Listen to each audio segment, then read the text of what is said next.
आखिर विष्णु भगवान को क्यों बनाना पड़ा अधिमास? ऐसा माना जाता है कि अधिमास में किए गए धार्मिक कार्यों का किसी भी अन्य माह में किए गए पूजा पाठ से 10 गुना अधिक फल मिलता है। यही वजह है कि श्रद्धालु जन अपनी पूरी श्रद्धा और शक्ति के साथ इस माह में भगवान को प्रसन्न कर अपना इहलोक तथा परलोक सुधारने में जुट जाते हैं। आखिर इस माह का इतना महत्व क्यों है और यह हर 3 साल में ही क्यों आता है और किस कारण से इसे इतना पवित्र माना जाता है? इस एक माह को 3 विशिष्ट नामों से क्यों पुकारा जाता है? भारतीय हिंदू कैलेंडर सूर्य मास और चंद्र मास की गणना के अनुसार चलता है। अधिमास चंद्रवर्ष का एक अतिरिक्त भाग है जो हर 32 माह 16 दिन और 8 घटी के अंतर में आता है। इसका प्राकट्य सूर्य वर्ष और चंद्र वर्ष के बीच अंतर का संतुलन बनाने के लिए होता है। भारतीय गणना पद्धति के अनुसार प्रत्येक सूर्य वर्ष 365 दिन और करीब 6 घंटे का होता है। यही चंद्र वर्ष 354 दिनों का माना जाता है।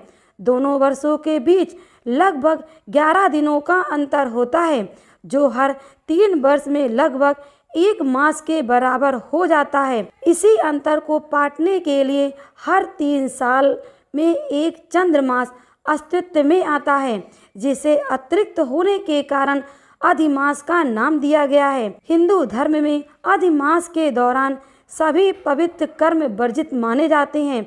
माना जाता है कि अतिरिक्त होने के कारण यह मास मलिन होता है, इसलिए इस मास के दौरान हिंदू धर्म के विशिष्ट व्यक्तिगत संस्कार जैसे नामकरण, यज्ञोपवीत, विवाह और सामान्य धार्मिक संस्कार जैसे गृह प्रवेश, नई बहुमूल्य वस्तुओं की खरीदारी आदि आम तौर पर नहीं किए जाते।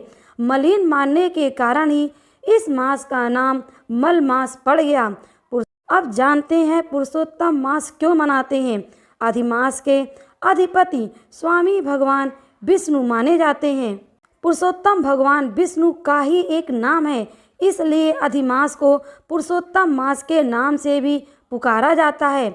इस विषय में एक बड़ी ही रोचक कथा पुराणों में पढ़ने को मिलती है।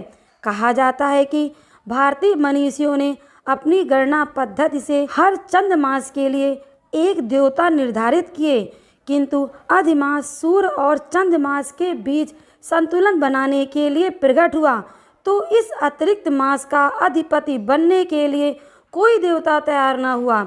ऐसे में ऋषि मुनि ने भगवान विष्णु से आग्रह किया कि वे ही इस मास का भार अपने ऊपर लें। भगवान विष्णु ने इस आग्रह को स्वीकार कर लिया और इस तरह यह मल मास के साथ पुरुषोत्तम मास भी बन गया। दोस्तों, अधिक मास का एक पौराणिक आधार भी है। अधिक मास के लिए पुराणों में बड़ी ही सुंदर कथा सुनने को मिलती है। यह कथा देवराज हिरण्यकश्यप के वध से जुड़ी है। पुराणों के अनुसार दैत्यराज हिरण्यकश्यप ने एक बार ब्रह्मा जी को अपने कठोर तप से प्रसन्न कर लिया और उनसे अमरता का वरदान मांगा। चूँकि अमरता का वरदान देना निषेध है, इसलिए ब्रह्मा जी ने उसे कोई अन्य वर मांगने को कहा। तब हिरण्यकश्यप ने वर मांगा कि उसे संसार का कोई नर, नारी, पशु, देवता या असुर मार ना सके। वह वर्ष के 12 महीनों में मृत्यु को प्राप्त न हो। जब मरे तो न दिन का समय हो न रात का। वह न किसी अस्त्र से मरे न किसी शस्त्र से। उसे न घर में मारा जा सके न ही घर के बाहर मारा जा सके। इस वरदान के मिलते ही हिरण्यकश्यप स्वयं को अमर मांगने लगा और उसने खुद को भगवान घोषित कर दिया। समय आने पर भगवान विष्णु ने अधिक मास में नरसिंह अवतार यानी आधा पुरुष और आधे शेर के रूप में प्रकट होकर शाम के समय देहरी के नीचे अपने नाखूनों से हिरण्यकश्यप का सीना चीरकर उसे मृत्यु के द्वार भेज दिया। आखिर मलमास का इतना महत्व क्यों है? हिंदू धर्म के अनुसार प्रत्येक जीव 5 महाभूतों से मिलकर बना है। इन 5 महाभूतों में जल, अग्नि, आकाश, वायु और पृथ्वी सम्मिलित है। अपनी प्रकृति के अनुरूप ही ये 5 तत्व प्रत्येक जीव की प्रकृति न्यूनाधिक रूप से निश्चित करते हैं। अधिमास में समस्त धार्मिक कृत्यों, चिंतन, मनन, ध्यान, योग आदि के माध्यम से साधक अपने शरीर में समाहित इन 5 तत्वों में संतुलन स्थापित करने का प्रयास करता है। इस पूरे मास में अपने धार्मिक और आध्यात्मिक प्रयासों से प्रत्येक व्यक्ति अपनी भौतिक और आध्यात्मिक उन्नति और निर्मलता के लिए उद्यत होता है।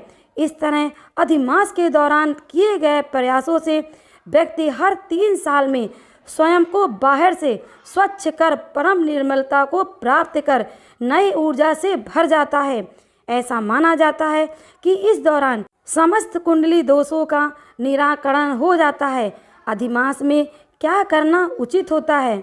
आमतौर पर अधिमास में हिंदू श्रद्धालु व्रत, उपवास, पूजा पाठ, ध्यान, भजन, कीर्तन, मनन को अपनी जीवनचर्या बनाते हैं।